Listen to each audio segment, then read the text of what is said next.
Cuba. I'm getting the board. Don't forget my wife's favorite movie is Dirty Dancing Havana Nights. This lesson, we are going to talk about the United States and their history with Cuba. Let me center that. There we go. First and foremost, we are going to start with the colonial era. 1700s to 1902. All right, the United States always looked at Cuba for trade. Actually, multiple times they tried to purchase the island from Spain. Again, island buying money. This led to the Spanish-American War, 1898. Wait for it. Following a mysterious explosion of the USS Maine in the Havana harbor, the United States jumped into Cuba in order to help them gain true independence from Spain. Always be careful on who helps you gain independence, guys. Because when the United States helps free a former colony, they occupy it. Why? Well, it's in their best interest, of course. The US has to occupy it, guys. Why? Trust me, bro. I had to fix it. It's like I can't write straight. The argument would be if the United States forces do not occupy Cuba and protect it, Spain would step right back in and take over and colonize the island. So the United States does it first. Two things happen afterwards. And be careful on who you let store their planes and weapons on your island, guys. First thing they do is they make sure that Cuba includes the Platt Amendment into their new constitution.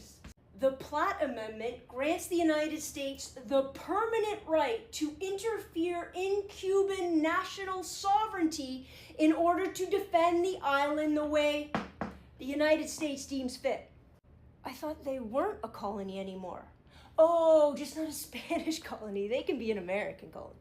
And through the Platt Amendment, they establish Guantanamo. I'm gonna spell that wrong. Oh no, I'm doing it right. Guantanamo Bay. What's Guantanamo Bay, you ask? Besides being the location for the best movie ever made, A Few Good Men, and Jack Nicholson's perfect monologue, you can't handle the truth. It's a permanent U.S. naval base on Cuban soil.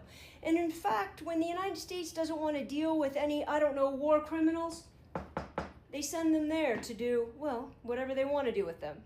It's like sovereignty never ever existed. Maybe we should stop using the word altogether.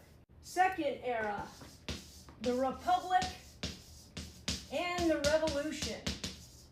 First and foremost, it comes with U.S. economic dominance.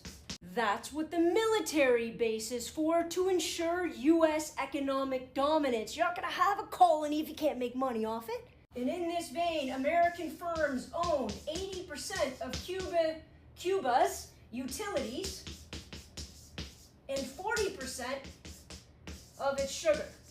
All of this is taking place by the 1950s. Just out of curiosity, I wonder what the Cuban people owned. Now, I mentioned the 1950s for a reason. This is the height of the Cold War. The Cold War was a battle between the United States and their capitalist allies and the Soviet Union and their communist counterparts. This battle was going to fill the world from 1945 all the way up to 1990. The funny part is, we expected it to be freedom versus dictatorship. However, that's not what it was. The Cold War was always a battle of economic ideology. Keep that in mind for the next point. How do I know it was about economics and not about freedom?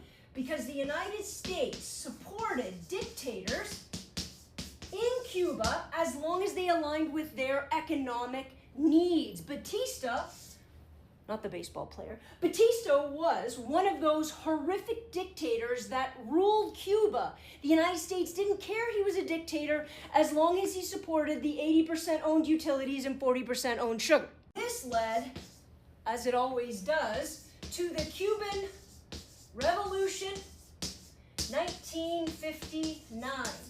This is where Castro and his revolutionaries step in and take back Cuba, and one of the worst things they could possibly do, because it's not about dictatorship, it's only about money, he nationalized all of the businesses that were previously owned by U.S. firms. I wonder how they're going to take that.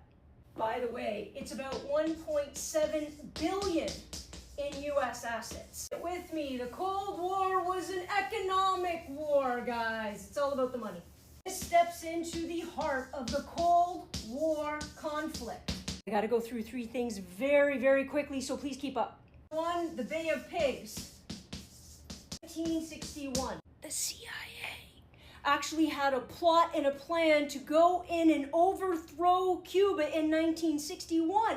And instead of actually accomplishing their goal, they pushed Cuba to ally themselves with the Soviet Union. Well played, CIA. Number 2, the Cuban Missile Crisis. 1962. This is where it gets real messy. Now in 1962, JFK actually catches Khrushchev and the Soviet Union sneaking in nuclear missiles and putting them on Cuban soil. Initially, JFK said, no, Khrushchev would never do that. And then they presented him with pictures and he was enraged. So as he was enraged, he was ready to go to full-scale war. His brother Bobby Kennedy talked him down for it. So what did they do? They created a blockade around Cuba to ensure that Khrushchev can get nothing else and force the weapons out of Cuba that he already put in there. Now this blockade to me is the symbol of the entire Cold War. They set up a perimeter of US battleships. They see Soviet Union battleship coming towards them, presumably with nuclear warheads on it. If they come into contact with one another, it will be nuclear war. Kids all over the United States are hiding under their school desks, covering their head. I have no idea what that's going to do if there was a nuclear war. And they're coming closer and closer and closer. They get within a football field of each other, and this Soviet Union turns right back around, baby. By the way, that's when the United States won the Cold War. It's not in 1990. It's just a slow deterioration after. Khrushchev, knowing he lost, then takes all the nuclear weapons he had been caught putting on Cuban soil, and he takes them back to the Soviet Union.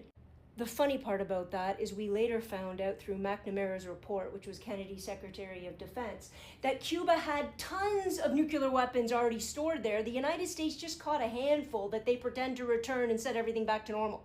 The even funnier part is while the United States was so irate and so beside themselves that you could have nuclear weapons this close to the United States had nuclear weapons in Turkey pointed at the Soviet Union. The hypocrisy is thick, guys. All of this leads to the trade embargo and horrible relationships between the United States and Cuba ever since. Don't you wonder why the United States has so many problems in the region? Class dismissed.